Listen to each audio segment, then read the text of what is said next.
Hi friends, इस video में बात करेंगे जो गुप्त वंश से संबंधित जितने भी इम्पोर्टेंट क्वेश्चन बने हैं सारे प्रीवियस ईयर के हमने एक जगह लिख लिए हैं। 4-5 मिनट लगेंगे इस वीडियो में, इस पूरा कवर कर लेंगे। जितने भी गुप्त वंश से जो भी क्वेश्चन बने, चाहे कठिन हो चाहे सरल हो, सभी हमने एक जगह पे ले लिए। तो चलते हैं, देखते हैं, कवर करते हैं। पहला क्वेश्चन पूछा गया है, गुप्त वंश का संस्थापक कौन है? तो श्रीगुप्त हो जाएगा। गुप्त वंश, गुप्त किसके सामंत थे? तो कुषाणों के सामंत थे। गुप्त वंश के किस शासक ने सर्वप्रथम महाधिराज की उपाधि धारण की? चंद्रगुप्त प्रथम ने। गुप्त वंश का एक महान खगोलविद एवं गणितज्ञ कौन था? तो आर्यभट्ट हो जाता है। समुद्रगुप्त को भारत का नेपोलियन किसने कहा? विंसेंट स्मिथ ने कहा। फिर किसने जिसने हुडों को भारत पर आक्रमण करने से रोका? तो वो था स्कंदगुप्त था। गुप्त वंश किस लिए फेमस है? कला एवं स्थापत्य के लिए फेमस है। अजंता कलाकृतियों संबंधित हैं गुप्त काल से। कवि कालिदास किसके राज कवि थे? तो चंद्रगुप्त सेकंड या चंद्रगुप्त सेकंड विक्रमादित्य जिसे कहते हैं।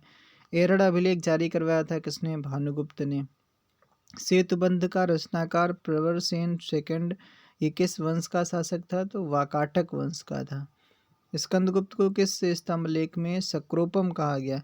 तो इसका है कहोमा स्तंभ लेख। श्रीलंका के राजा मेघवर्मन ने किस स्थान पर बुद्ध का मंदिर बनवाने के लिए समुद्रगुप्त से अनुमति मांगी थी? तो बोध गया पे वो मंदिर बनवाना चाह रहा था। उसके बाद गुप्त काल के सर्वाधिक लोकप्रिय देवता विष्णु देवता। चंद्रगुप्त सेकंड ने चांदी के सिक्के जारी करवाए थे शकों को पराजित करने के बाद। धनवंतरी कौन था? तो चंद्रगुप्त विक्रमादित्य का नवरत्न था, चिकित्सक था एक। गुप्तकालीन राज्य व्यवस्था थी कैसी थी? तो ये थी राजतंत्रात्मक थी। फाहियान की रचना क्या? फाक्यों की है। और इसमें विवरण क्या दिया गया? तो बौद्ध राज्यों का, गौतम बुद्ध के उपदेशों का, बौद्ध मंदिरों का, स्तूपों का एवं विहारों का। गुप्त स्थापत्य का कला का सर्वोत्तम मंदिर कौन सा है? देवगढ़ का दशावतार मंदिर, यूपी के ललितपुर के देवगढ़ में है। अजंता की गुफाओं में किन गुफाओं का निर्माण गुप्त काल में हुआ था? 16, 17, 19वीं गुफा जो है वो वाली। गुप्त काल में भू राजस्व की दर क्या थी? तो उपज का 6वां हिस्सा था। बाल विवाह आरंभ हुई गुप्त काल में। इसी वंश के शासकों ने मंदिरों एवं ब्राह्मणों को सबसे अधिक ग्राम अनुदान में दिया था। इसी काल में गुप्त वंश में ही सोने के सर्वाधिक सिक्के जारी किए गए। इसी काल में स्त्रियों की पुरुषों से बराबरी थी, ये भी था। फिर देखो यहाँ इधर लिखे हैं शासक, इधर लिखे हैं उपाधि, इनसे क्वेश्चन भी बने। तो ये हो जाता है चंद्रगुप्त प्रथम, इनकी उपाधि थी महाधिराज। समुद्रगुप्त की अश्वमेध पराक्रम, चंद्रगुप्त सेकंड की परम भागवत, स्कंदगुप्त की सक्रोपम। और नवनीतकम ये बुक किसकी है? तो चिकित्सा से संबंधित है, धन्वंतरी की है। ऐसा भी क्वेश्चन पूछा गया। उसके बाद में इधर लिखा है शासक, इधर लिखा है पत्नी। तो चंद्रगुप्त प्रथम की थी पत्नी कुमार देवी, और उसके बाद रामगुप्त की थी ध्रुव देवी। समुद्रगुप्त की थी दत्ता देवी। रुद्रसेन सेकंड की थी प्रभावती गुप्ता। फिर उसके बाद में आर्यभट्ट की फेमस बुक कौन सी? आर्यभट्टियम। ब्रह्मगुप्त की ब्रह्म सिद्धांतिका, और वराहमिहिर की पंच सिद्धांतिका हो जाएगी। उसके बाद में इधर देखो क्वेश्चन जो इधर रह गए। हाँ, ये क्या लिखा है? इधर लिखा है कि महादंड नायक उस टाइम पर कौन था? तो सेना का सर्वोच्च अधिकारी जो होता था उसे कहते थे गुप्त काल में। विनय स्थिति कौन था? विनय स्थिति स्थापक कौन था? तो धार्मिक मामलों का प्रमुख अधिकारी था। महासंधि विग्रहिक कौन था? तो युद्ध एवं शांति का मंत्री था। क्षेत्र भूमि क्या होती थी उस टाइम पर? तो कृषि योग्य भूमि को क्षेत्र भूमि कहते थे। वास्तु भूमि क्या थी? तो निवास योग्य भूमि। अपराध भूमि क्या थी? तो जंगली भूमि कहते थे, जंगली भूमि को। खिल भूमि क्या थी? तो कृषि के लिए अनुपयुक्त भूमि को, मतलब उपयुक्त नहीं थी, तो ये खिल भूमि। किरार्थ अर्जुनियम के लेखक कौन? भारवी हो जाएंगे। फिर मृच्छ कटिकम किसकी? शूद्रक की है। अष्टांग हृदय वाग्भट्ट की है। नीतिसार कामंदक की है। 10 कुमार चरित डंडिन की है, डंडिन, ठीक है। 4 अश्वमेघों का संपादन किसने किया? प्रवरसेन प्रथम ने किया। चंद्रगुप्त द्वितीय का अन्य नाम क्या था? देवगुप्त, और परम भागवत भी नाम था।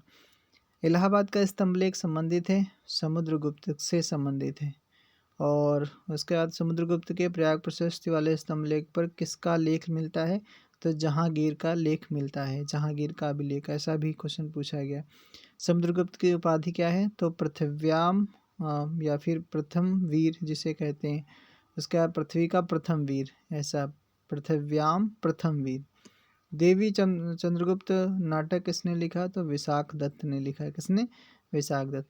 कौन सा राजवंश हूणों के आक्रमण से अत्यंत विचलित हुआ? तो यही गुप्त वंश ही है। ठीक है, 319 से 540 एडी तक चलता है ये। हूणों ने भारत पर आक्रमण कब किया? तो स्कंदगुप्त के शासनकाल में किया। विजय किसकी हुई? स्कंदगुप्त की। पराजित किया, जानकारी मिलती है ये कहाँ से? तो भीतरी स्तंभ लेख से, जो गाजीपुर यूपी में है। फायान आया, ये भारत में आया शासनकाल, किसके शासनकाल में? ऐसा क्वेश्चन पूछा गया तो चंद्रगुप्त सेकंड के टाइम पर। कौन सा अभिलेख विश्व के प्रथम विज्ञापन के तौर पर जाना जाता है? तो दसपुर अभिलेख। दसपुर अभिलेख जो कुमारगुप्त द्वितीय से संबंधित है। मंदसौर अभिलेख इसी ही कहते हैं। दसपुर शिलालेख जो है ये रेशम बुनकरों की श्रेणी की जानकारी देता है, कुमारगुप्त के शासनकाल से संबंधित है ये। तो ये आज के लिए इतना ही कंप्लीट हो गया गुप्त वंश से। इससे बाहर क्वेश्चन नहीं बनते हैं कोई भी। ठीक है, अगर बनते भी हैं क्वेश्चन तो सबको पता ही है कि जो आपका हाँ, जैसे फायान है, फायान का जैसे बता दिया, फाक्योकी होता है, इनकी पुस्तक लिखी थी इसने। और चीनी यात्री था। ठीक है, वरामिहिर बता दिया, कालिदास और ये सब थे। वररुचि शंकु थे, शंकु वास्तुकार था उस टाइम पर। और उनके मतलब चंद्रगुप्त जो द्वितीय थे उनके दरबार में 9 रत्न में से एक था। उसके बाद में वात्स्यायन जो है, वात्स्यायन ने कामसूत्र लिखी है। ये सारी बुकें हो गई। ठीक है, धन्यवाद, इतना